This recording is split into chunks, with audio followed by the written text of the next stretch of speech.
U najmanjem gradu na svijetu održan je prvi put u Istri, prvi put u Hrvatskoj festival industrijske konoplje.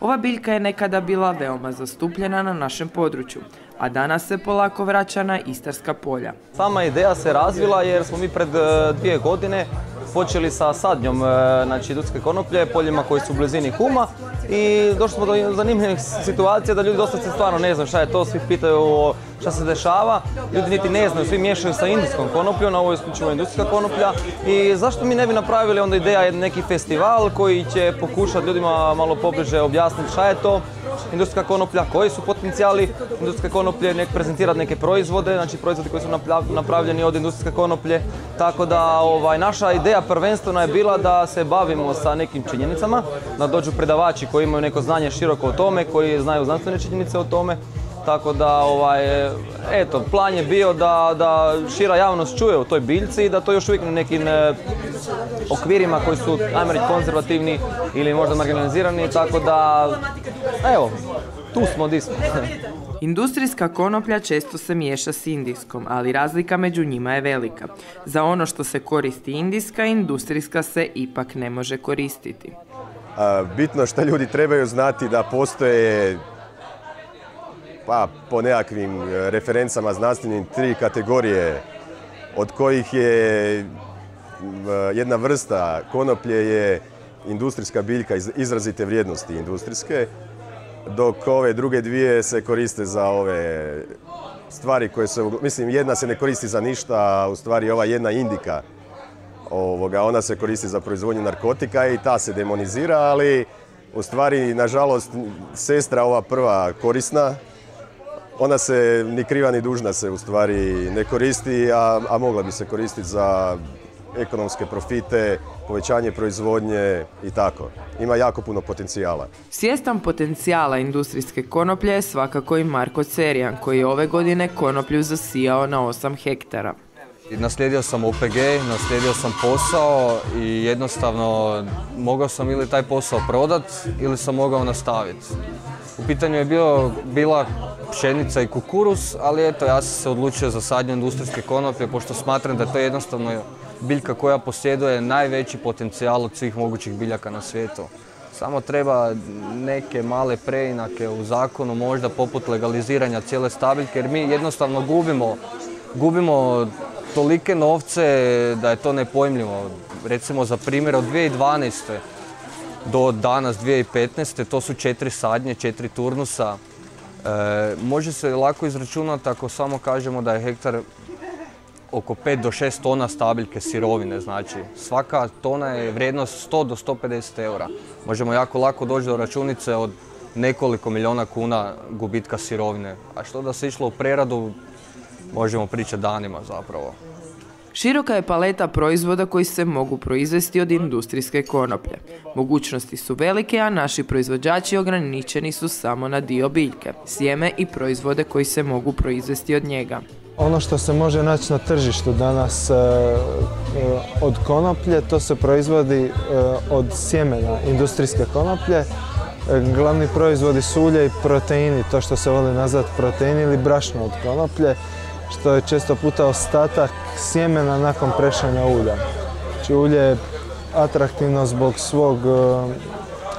svog izbalansiranog sastava masnih kiselina, nutritivno jako vrijedno i s obzirom na ono kako se hranimo danas, najoptimalnije što nama treba i najbliže onom što nama treba. U prehrani zadovoljava najviše naših potreba. A proteini konoplje, proteinski sastav je visoko vrijedan i uspoređuje se sa proteinima soje ili sa proteinima bjelanka čak. Tako da ako je dobro proizveden taj protein, može zadovoljiti većinu potreba, pogotovo ljudi koji ne jedu mesne proizvode, meso za proteinima. To su 2 glavna proizvoda, onda oni se dalje koriste i kombiniraju u bezbroj toga.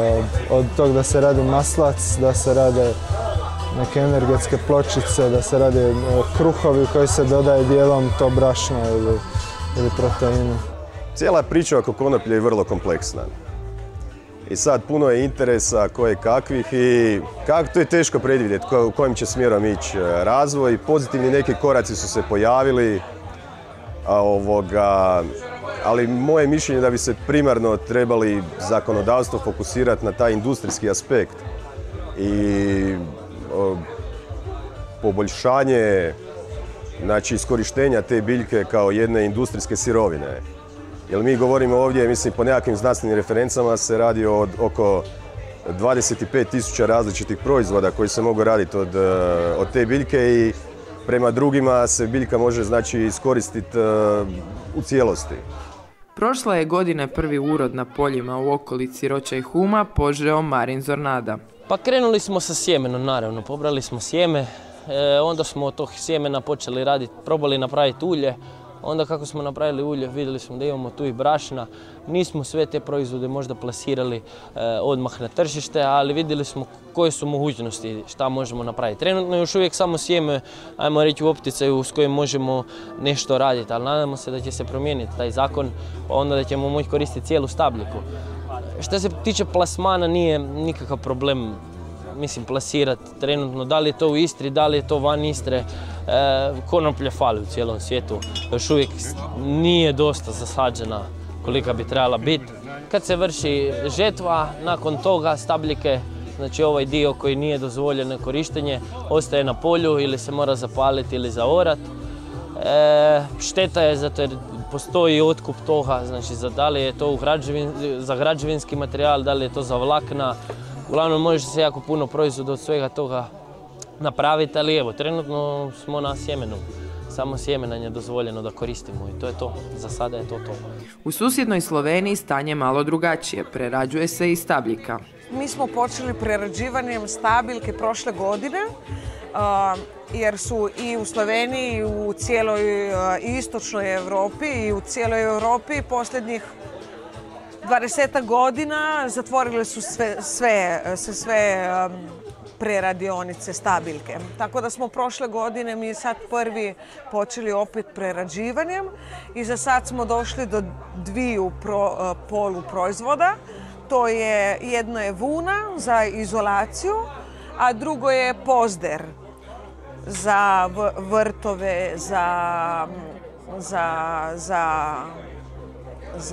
za praviti brikove, cigle i tako dalje, da.